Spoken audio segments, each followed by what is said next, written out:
Olá, minhas queridas amigas e amigos, eu me chamo Rogério Rocha, você está novamente comigo aqui pelas redes sociais, seja pelo canal Hipertexto, meu canal no YouTube, para o qual eu peço a sua inscrição, que compartilhe ao máximo possível os nossos vídeos, deixem as suas colaborações, porque lá tem um coraçãozinho que se você clicar, você doa e ajuda esse canal a se manter. Sabia disso? Procure lá, é gratuito, você não paga nada para assistir, e se você quiser colaborar, também tem essa opção, né?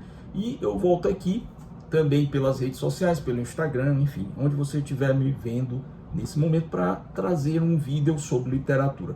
Desta vez eu quero falar sobre a literatura do início do século XX nos Estados Unidos, aquela que vai do início até meados, né? Até ali metade deste, ou melhor dizendo, daquele século. Mas por que a literatura daquele século? Porque eu acho que ela traz um elemento, ou vários elementos interessantíssimos para a gente refletir. E em cima disso eu selecionei algumas obras que eu creio que sejam importantes para quem quiser conhecer melhor a literatura norte-americana do século XX, sobretudo da sua primeira metade, né? Até a primeira metade, com grandes nomes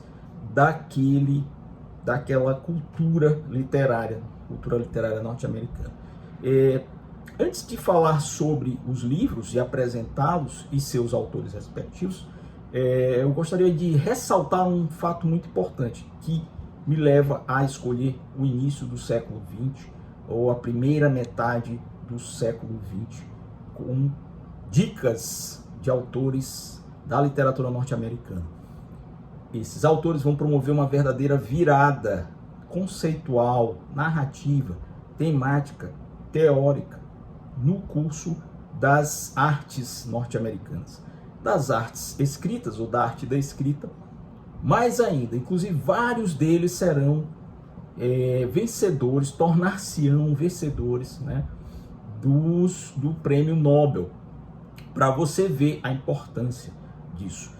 E um dos traços muito interessantes vai ser que essa literatura pós-recessão, pós-grande crise de recessão, pós-1929, vai, com a queda da Bolsa e a grande crise, vai transformar a literatura norte-americana e vai dar uma cor muito mais vívida e mais forte, porque, dentre outras coisas, eles vão mudar as temáticas. Era comum nos livros dos autores e autoras do século XIX até o início do século XX falarem muito das classes mais abastadas, mais altas, como pano de fundo dos seus enredos, né? Como objeto principal. Já os autores do início do século XX, sobretudo depois da recessão, da crise de 29 nos Estados Unidos, começaram a falar dos excluídos, dos humildes, dos pobres, dos degredados, dos outsiders, dos que estão fora, né?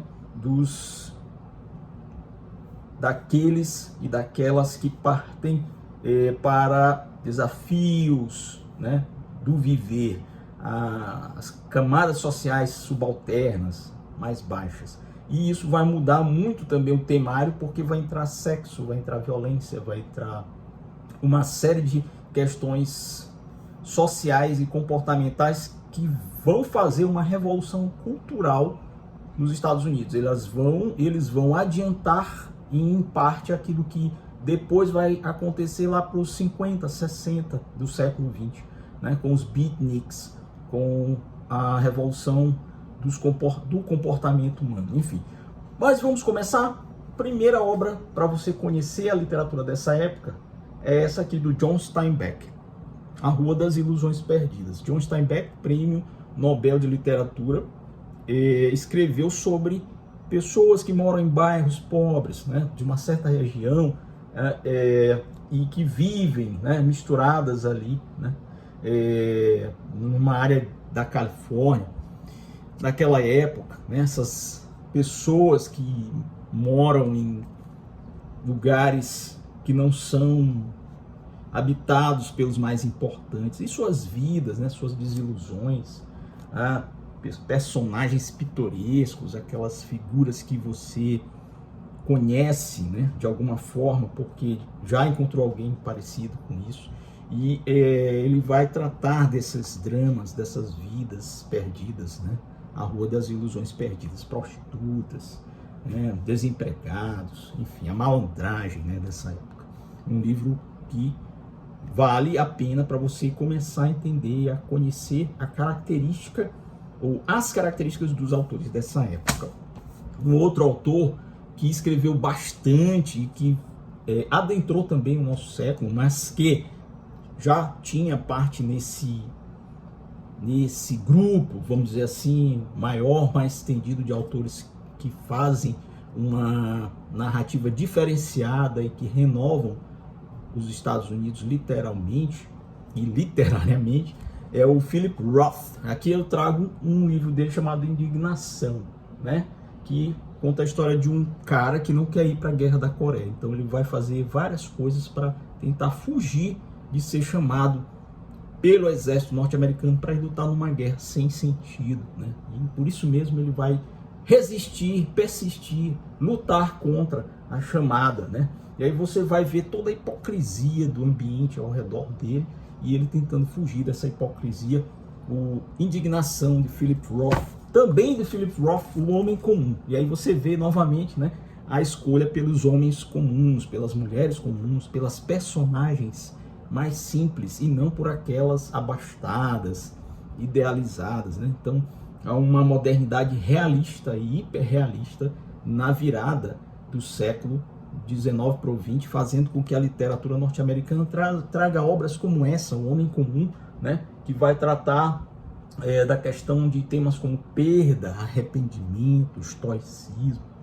E você vai ver a derrocada de um homem, né, que tinha saúde perfeita e depois começa a descobrir certas coisas que vão mudar um pouco a sua visão de mundo e a sua vida. Ainda de Philip Roth, para dizer que eu não gosto dele, né?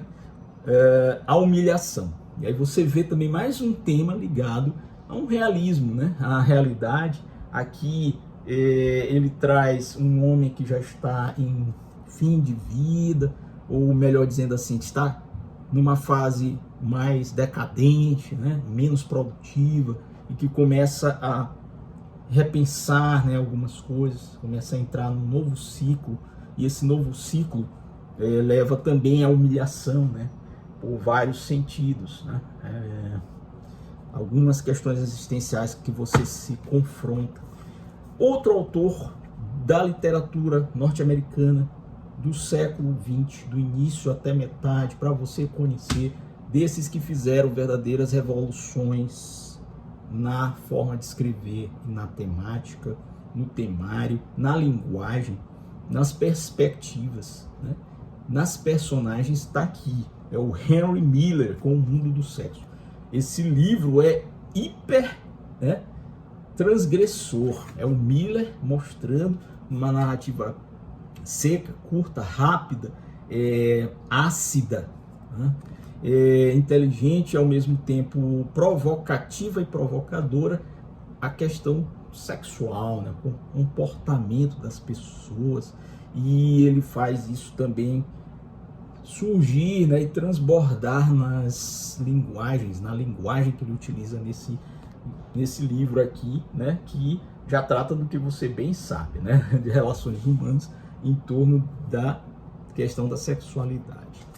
É um livro bastante provocativo, de fato. E o último, eu vou ficar aqui com esse clássico, mega hiper clássico, do também premiado, e esse sim também um dos maiores autores de toda a história da literatura norte-americana, William Faulkner, no campo da prosa, no campo da prosa, da ficção, né, com O Som e a Fúria, essa capa belíssima que a Companhia das Letras trouxe para a gente nessa edição aqui. E ele também, um ganhador de Nobel, vai trazer para a gente uma narrativa marcada por várias linhas, né? Várias linhas interpretativas, por vários saltos, né, inesperados na cronologia, na linha que ele usa para contar a história, né? E com um estilo também ousado, né, ele vai mostrar a decadência de uma família no sul dos Estados Unidos, que vai passar por várias mudanças, vai mudar inclusive de perspectiva, de lugar, de situação, e ele vai desenvolver essa narrativa a partir de 5 eixos, 5 formas de contar, 5 visões, né? Na época foi tida como algo inovador, né? Isso é uma técnica que depois começou a ser reproduzida por outras escritoras e escritores na Europa, nos Estados Unidos também, né? E que por demais ousada, né? Ousada ao ponto de você ficar chocado, né? Quantos recursos retóricos e teóricos, né? Para fazer com que uma história possa ser contada através de uma visão inovadora e radical do som e a fúria do William Faulkner. Então, essas são as dicas de autores da literatura norte-americana do início até metade do século XX, para você quiser ler e conhecer a fundo essa mudança de perspectiva operada por esses nomes.